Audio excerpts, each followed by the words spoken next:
Now it's showing. Tell me first about your song, Move Your Body. So Move Your Body is probably my 10th production. I've done remixes for almost a decade. So the next step I wanted to do was produce original music. I think that's every producer's dream, to create something that would be played across the world. And that's how Move Your Body came across. I met Bacha a few years back, and he's an amazing rapper. And he's one of the best rappers in the industry, in the Indian industry. We tried creating something together. We jammed. We sent him a few beats. It was one of the beats he really liked, and he said, "Yes, I want to jump on it." Around the same time, I really wanted to have an international artist on this track as well. And one of my favorite ever artists, ever since I started DJing, was Sean Paul. Sean Paul's done so many big tracks, and it was a dream to have him on the track. But I wasn't sure if he would actually do it. But when he heard the track, he was like, "Yes, I love it, and let me jump on it." It's his first Indian track he's worked on, so having both Bacha and Sean Paul was a dream come true. And here we have Move Your Body. How was the collaboration with Bacha? Bacha is amazing. He's very talented, and he's full of energy. So every single point of time, he's coming up with new suggestions, new ideas, and he definitely is super talented. So it was it was much of a learning experience working with him, and it was great.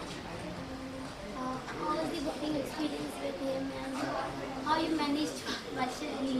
I think that's how it took a bit of time to work on this track. It took almost 2 years, because Bacha, obviously being from India, Sean Paul being from Jamaica, and me being from Dubai, it's like three corners of the world, and it took a bit of time, but internet these days have taken over, and so it was easy to email each other. We didn't have much of FaceTime, but whenever we jammed together, whenever we met, it was a lot of energy, a lot of musical vibes coming, and I think that can be seen in the song and the video as well. There's a lot of chemistry, there's a lot of vibe in the song, and yes, that's how Move Your Body has come along. We have heard that you're working with Shah Rukh on promoting his film release. Well, yeah. Whenever Shah Rukh has come down to Dubai, fortunately, I've been the DJ at the events. I played for his Ravan party. I was played for his Dilwale, and this weekend I'm playing for him for his Rais promotional tour in Dubai. And looking forward to that.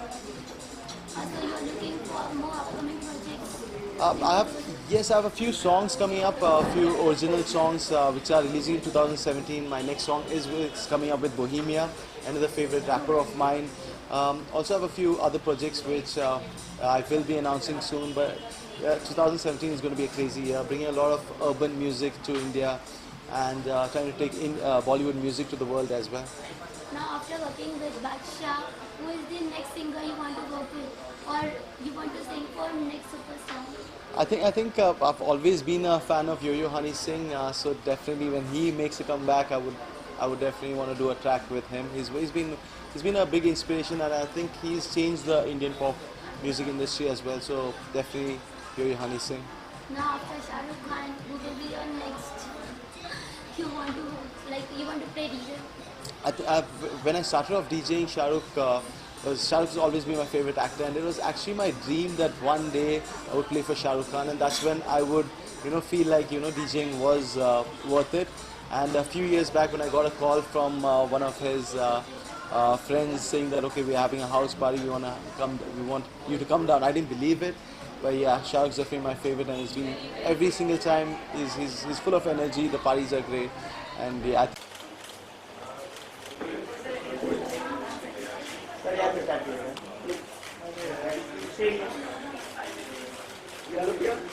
तो ये बहुत सुंदर line है। ये हमारे छोटे भाई हैं फिल्म में, अजहर साहब, तो बताइए कौन सी लाइन बोल रहे? हमारे भाई साहब जो फिल्म में भी हैं और रियल में भी हैं। एक लाइन है मज़ार साहब की शायरी जिन्होंने पेश की है, दैट्स हुस्न को बेहिजाब होना था, शौक़ को कामयाब होना था। मतलब कि जो लड़की है उसका जो हुस्न बेनकाब हो गया, एक जो बुर्का उठाया उन्होंने, तो उनकी जो ख्वाहिश थी वो पूरी हो गई। That's the meaning of the thing.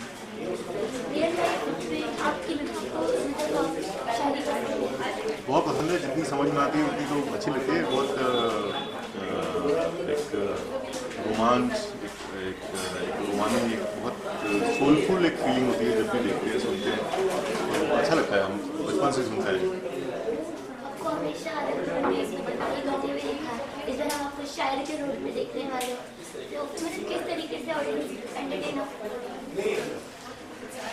Audience को अगर आई थिंक फिल्म के गाने बहुत इंपॉर्टेंट हैं, अगर वो ऑडियंस को अच्छे लगने लगे तो आई हैव अ फीलिंग कि उनको स्टोरी तक वो गाने खींच के ले जाएंगे।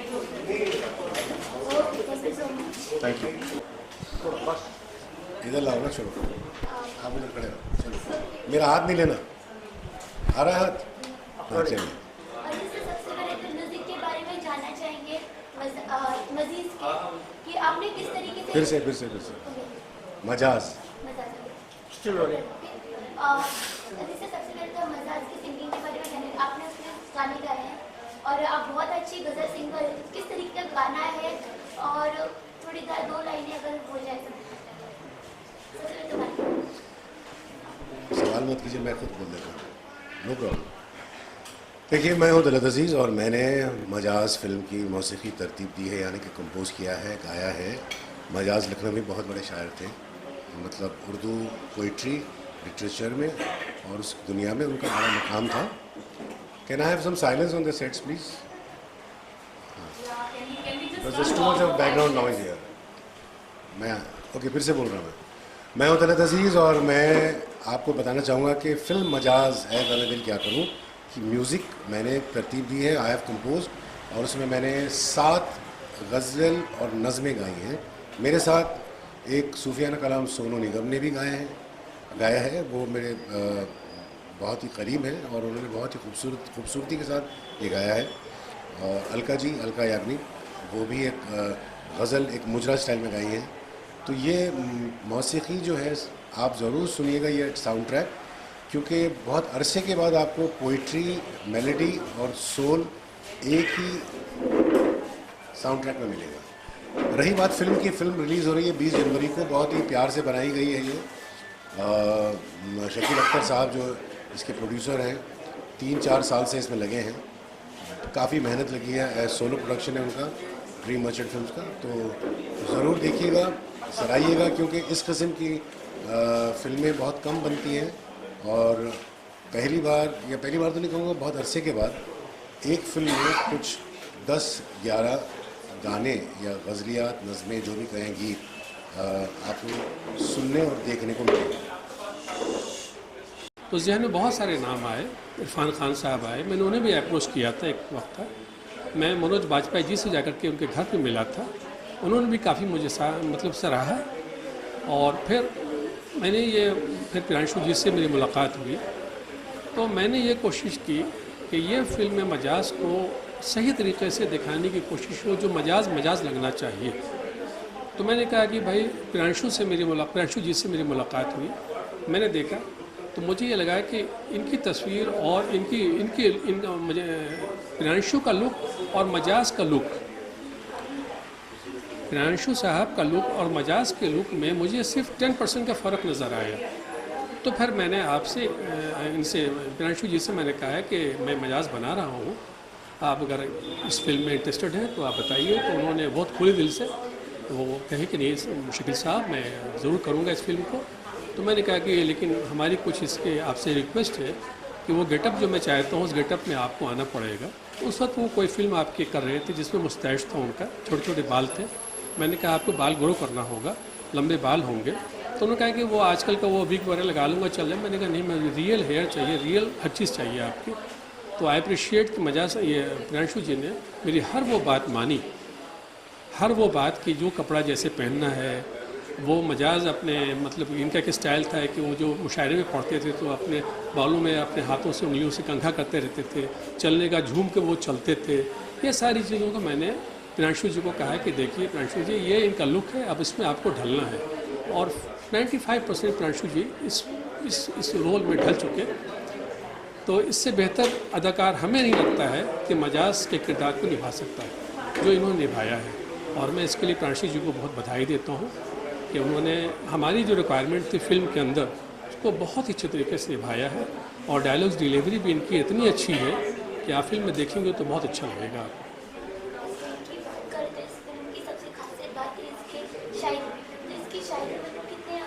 किस तरीके की शायरी है और कितनी मतलब चैलेंजेस आए इस शायरी लिखने के लिए? जी, मैं आपकी बात को सही तरीके से समझ नहीं पाया कि आप मुझसे क्या पूछ रही हैं। इस फिल्म में सबसे अगर कुछ खास बात है तो इसकी शायरी है। जी, तो कितनी कितना वक्त लगा ये शायरी तैयार करने के लिए, और कोई स्पेशल शायरी? देखिए इनकी क्या है कि जो शायरी है इसको तैयार करने के लिए हमें कोई ज़रूरत इसलिए नहीं पड़ी कि वो ऑलरेडी लिखी हुई है।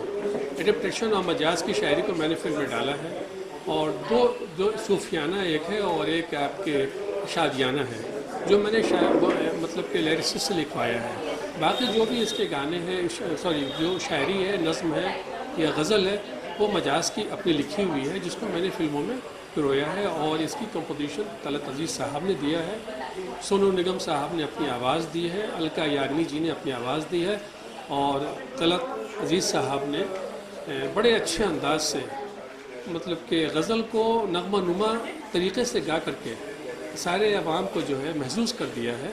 मैं इनका भी शुक्रिया, सभी लोगों का शुक्रिया अदा करना चाहता हूँ।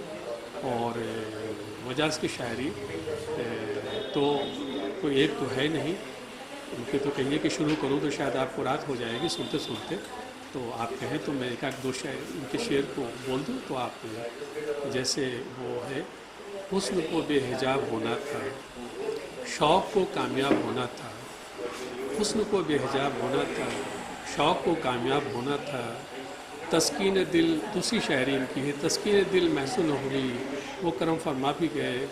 इस तरीके की बहुत सारी शायरी है। और एक बात जो मैं आपसे ख़ास तौर से कहना चाहूँगा कि 1954 में तलत महमूद साहब ने मजाज की शायरी, जो कि हमारी फ़िल्म की आपको टाइटल है ए ग़म दिल क्या करूँ, उसको उन्होंने गाया था तलत महमूद साहब ने फिल्म ठोकर में।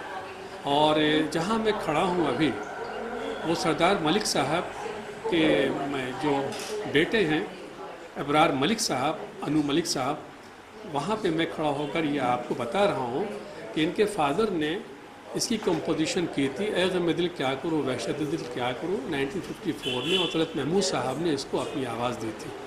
और आज आप इसको देखेंगे, उसी गज़ल को, उसी नज़्म को आज हमारे तलत अजीज़ साहब ने जो अपने अंदाज में गाया है, तो काफ़ी आपको अच्छा लगेगा।